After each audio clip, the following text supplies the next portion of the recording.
Sarah lives in bike-friendly city of Portland, Oregon, with her husband, 2 cats, a beehive, and a giant garden. I'll pass it on to Sarah now.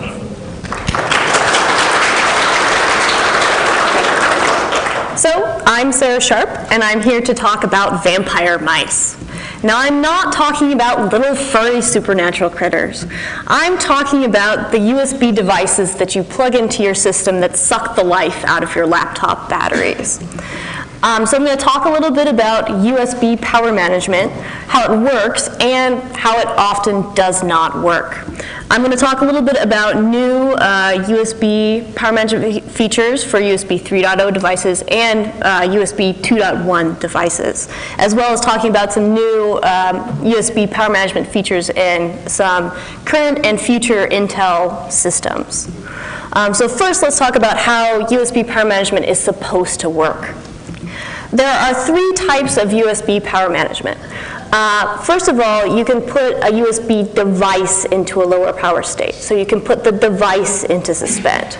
And once all of the devices that are attached to a particular USB host controller are suspended, you can put the host controller into suspend. So it goes into a deeper PCI power management state. There's also USB link power management, which is a more recent type of power management that was added. And in that case, you can put individual links in the whole tree of USB devices into a lower power state. So USB device suspend, basically how it works is that when a device is inactive, you want to put it into a lower power state. And when all of the devices attached to a USB hub are in device suspend, then you can finally suspend the hub. And so on and so forth until when all of the devices are attached to the host are suspended, you can suspend the host.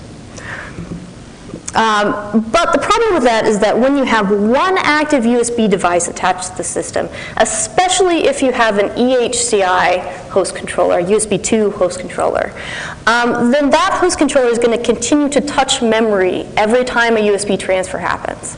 And depending on how your platform is set up, how your CPU does its power management, this may mean that your CPU can't go into its deeper C states.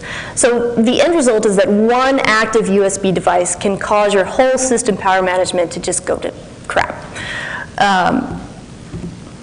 So basically, you want all your USB devices to be able to go into device suspend. There are several requirements for getting a device into suspend. The most important one is that the device itself has to support suspend.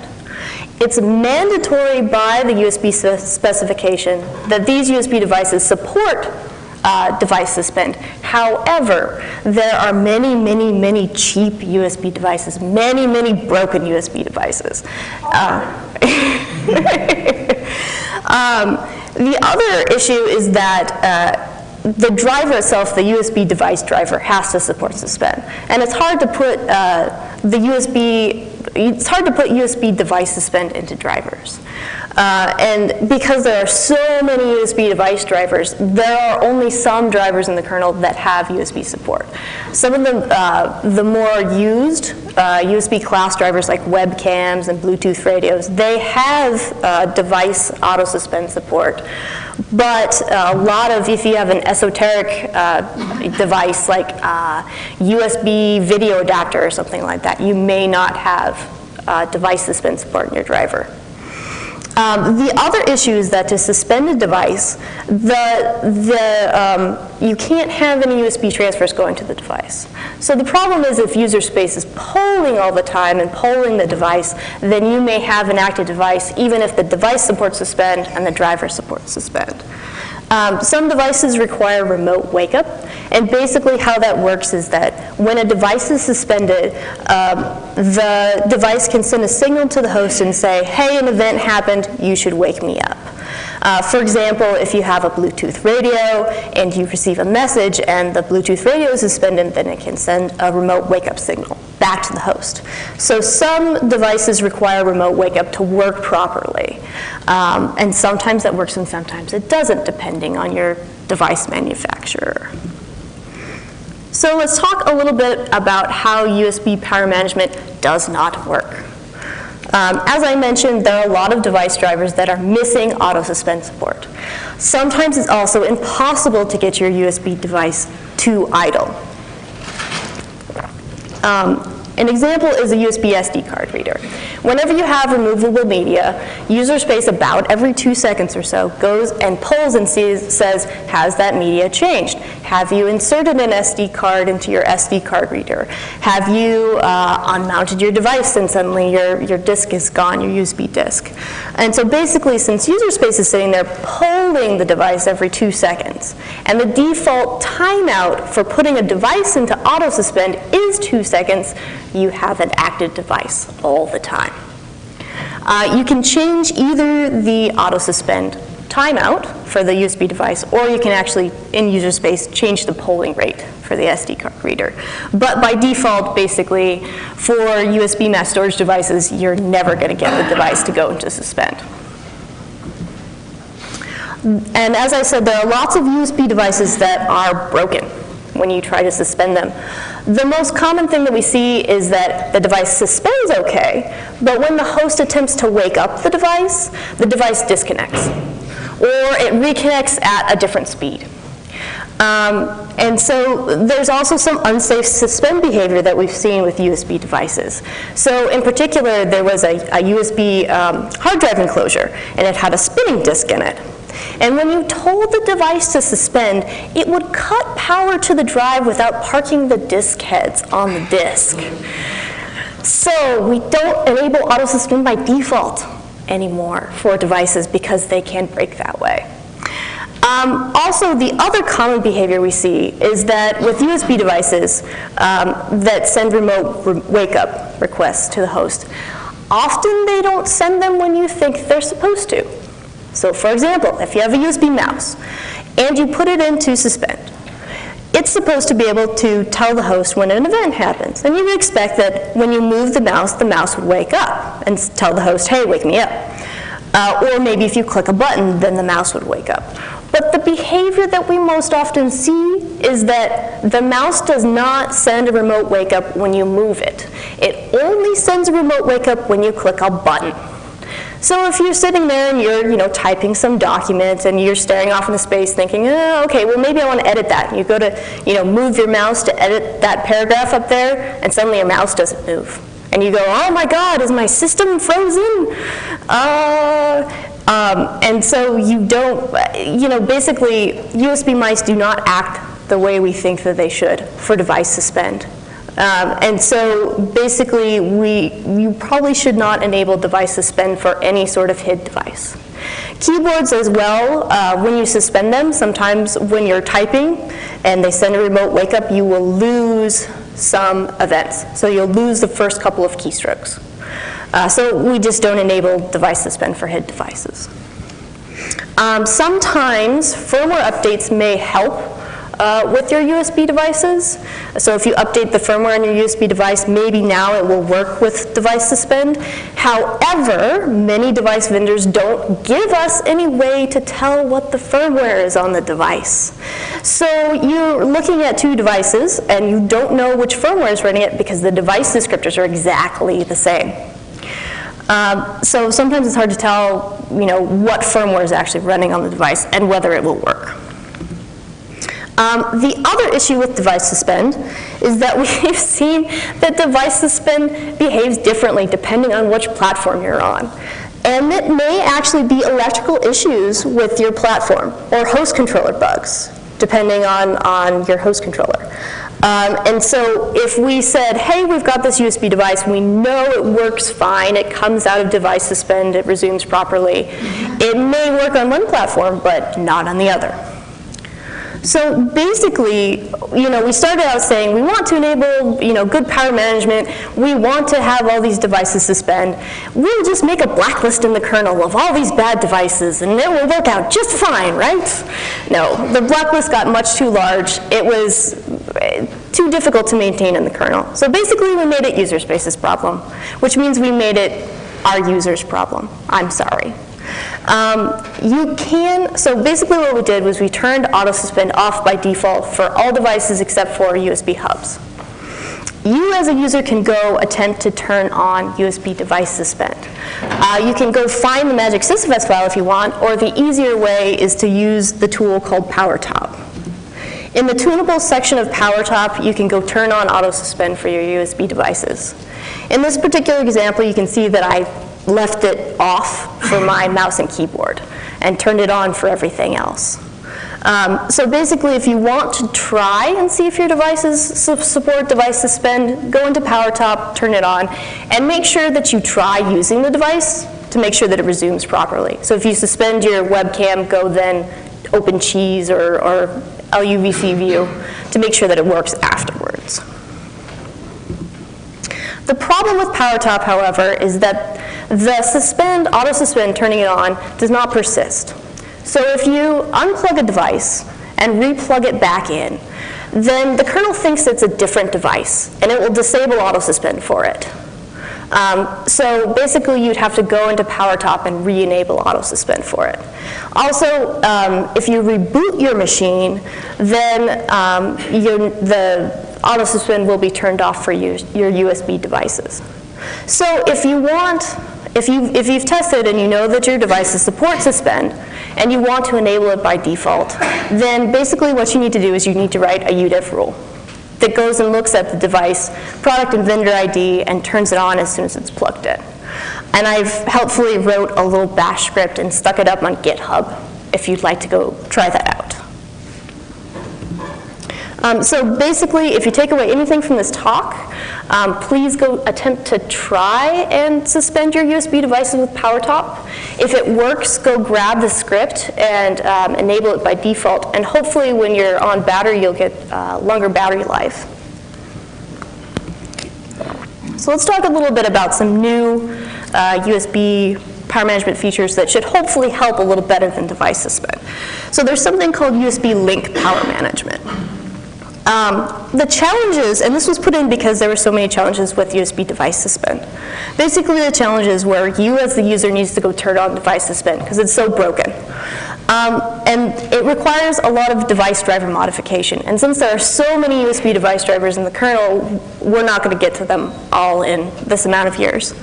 The other problem is that with device suspend right now, the timeout is 2 seconds. And so that's a little too coarse-grained for timeouts. We'd like something more on the millisecond or nanosecond level. And also, the other problem is that a device can't refuse to allow the host to put it into suspend. The host is just going to do it. So if the device is in the middle, like if it's a Bluetooth radio and it's in the middle of receiving a message, it really doesn't want to go into that lower power state. But it has no way to tell the host that it shouldn't. So we needed a way to actually let devices say, no, no, no, don't put me to sleep just yet. So that's sort of what USB Link Power Management does.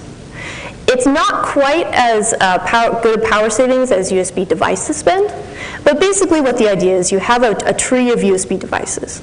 And with USB 3, packets are routed rather than broadcast. So that means that specific links in the tree can be idle even when there's another device that's active. So you can put those individual links into lower power states. And this is important. What they did was they pushed the smarts for when to put those links into lower power states to the hardware. So the hub, the USB hubs, USB 3 hubs, and USB 3 hosts internally keep track of when the last time they saw a packet to a device was. And after a specific amount of time, it will go tell that link to go into a lower power state. And the nice thing is the device can refuse to go into a lower power state if it's doing something. So that means that you pushed all the smarts into the hardware. It still means the hardware has to work properly. But it means that you don't have to modify any drivers, and all the operating system has to do is set the timeout for that particular link.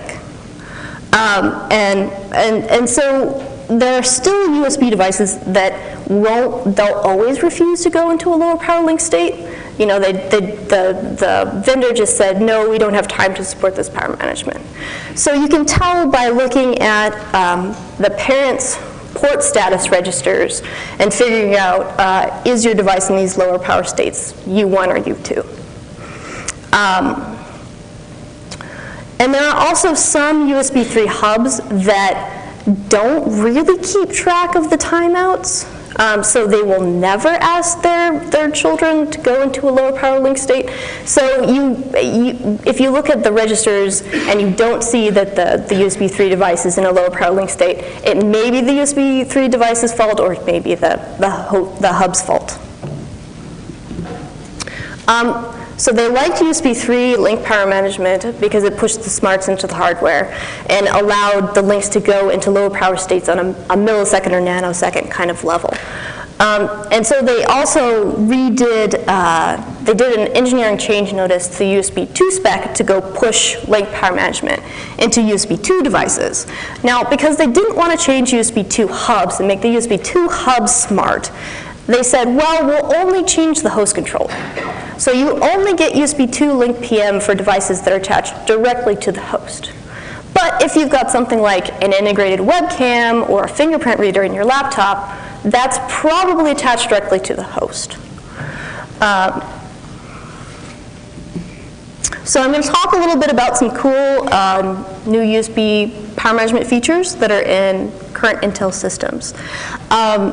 So for current Intel products, the current gen of CPU is Ivy Bridge. You may have heard that. The current code name is also, for the chipset, is Panther Point. And since the USB host controller is in the chipset, I only care about the chipset code name. So I'll refer to the chipset code names Panther Point for the current generation and Lynx Point for the next generation.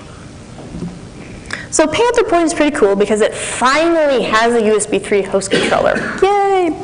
And it works great under Linux. I do a lot of testing on it. But it only has 4 ports that are under the USB 3 host controller. The other ports are under the EHCI host controller, USB 2. It does support USB 3 link power management, which is really nice. Lynx Point, all of the ports can be under the USB 3 host controller XHCI. And since XHCI has a better architecture than EHCI, XHCI actually doesn't touch the memory every time there's a USB transaction. It has some caching in it. So basically, because you can have the ports under XHCI, even though they're USB 2 ports, you should get a little bit better power management. Lynx Point also supports USB 3 link power management and USB 2 link power management. It also includes this interesting new and kind of controversial USB power management feature. Basically, it was motivated because when you get something like a laptop, sometimes there's an option, like there's a Bluetooth USB option, and maybe you don't choose to pay for that Bluetooth USB device. And then you've got this empty port sitting in your laptop. And that port continues to be powered because it needs to be powered to detect whether a USB device is actually connected or disconnected to it. And since you're not using that internal port at all, you really, really want to go just turn it off, completely off, because you know you're never going to connect anything to it unless you're some crazy hardware hacker. The other issue is that sometimes when you get a laptop, there's internal USB devices that you really don't use. Like I never use my integrated USB webcam on my work laptop. I don't use my fingerprint reader, and I definitely don't use my Bluetooth radio either. So I'd really like to be able to turn off those internal USB ports completely and save battery. So the Intel Lynx Point chipset includes some ACPI interfaces to actually go turn off USB ports. Now that does mean that you don't get connect events, disconnect events, and you don't get remote wake-up events when a device is suspended. So it is a bit controversial, and you can shoot yourself in the foot with it. And basically, I think for now, we're going to just turn it on for internal ports and not do. You can actually turn off external ports if you wanted to via some SysFS interfaces. I think the code's finally going to get merged in 3.9. We'll see. But it's an interesting new feature that's in Lynx Point. So in summary, there are a lot of broken USB devices out there, but there are also a lot of them that work as well. So I would strongly suggest that you test with PowerTop and see if your USB devices work properly with device suspend, and if they do, go grab the small script to go make a UDEV rule to turn on device suspend on boot.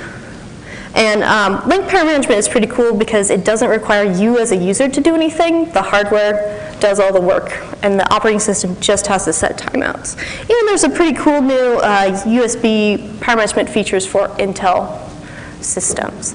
Are there any questions? Do you have any idea what other operating systems do, like what Windows or Mac OS would do? Because They this have seems horribly broken, and I presume they do nothing. They have a list. I mean, they have a list of devices that they've tested. Greg has that list. There are issues with whether it's copyrighted. So, and also what I'd like to see is I'd like to see distros do testing and just have a list internally and distribute it.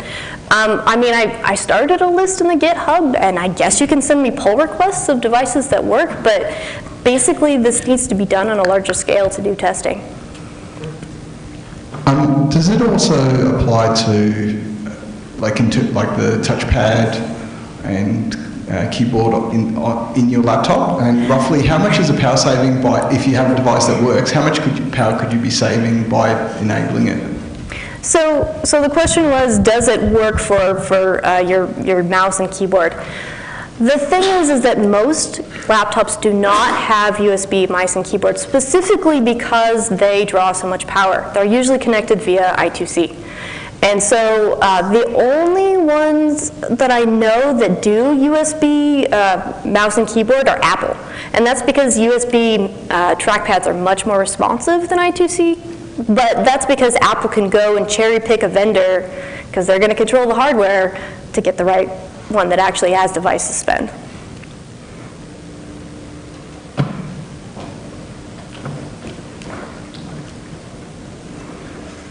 So how much power saving are we talking here for a typical laptop with a few things plugged into it? I'm not supposed to talk power numbers, but you can see it for yourself if you go into PowerTop and you enable USB suspend and host controller suspend. You can just look at how much more battery life you get. Without giving any actual numbers, it's probably more than you think. Because we've noticed this phenomenon where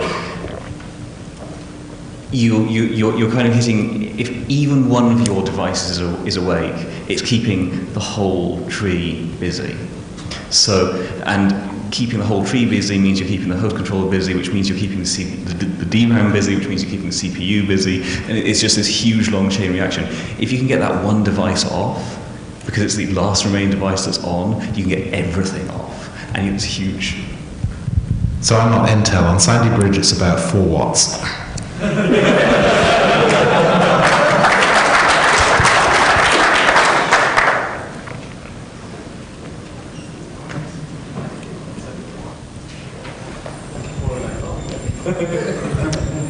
Yeah, what about the server space and IPMI USB bridges?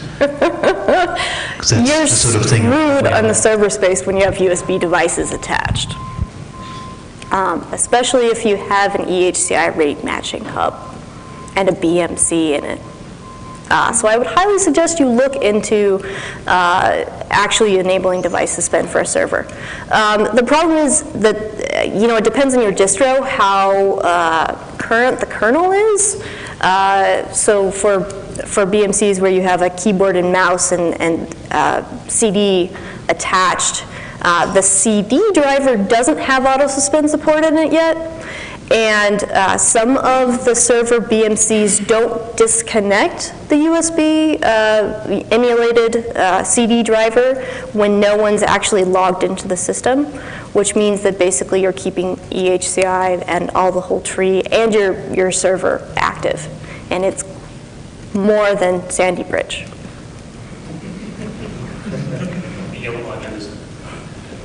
Yeah. We haven't done any specific power measurements, but there are options in HP ProLiant G7s about exactly that. You can turn off keyboard and mouse connectivity when nobody's actually logged in. Presumably, there's enough of a power saving that they made that a real option that you can pick. So the issue with the BMCs specifically is they need to disconnect themselves when no one's logged in, and some of them don't. So it depends on your BMC vendor.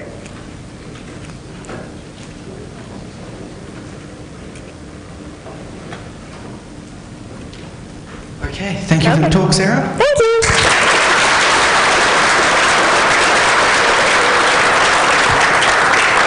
Once again, from the conference organisers and Linux Australia, a gift to thank you for the speech. Thank you.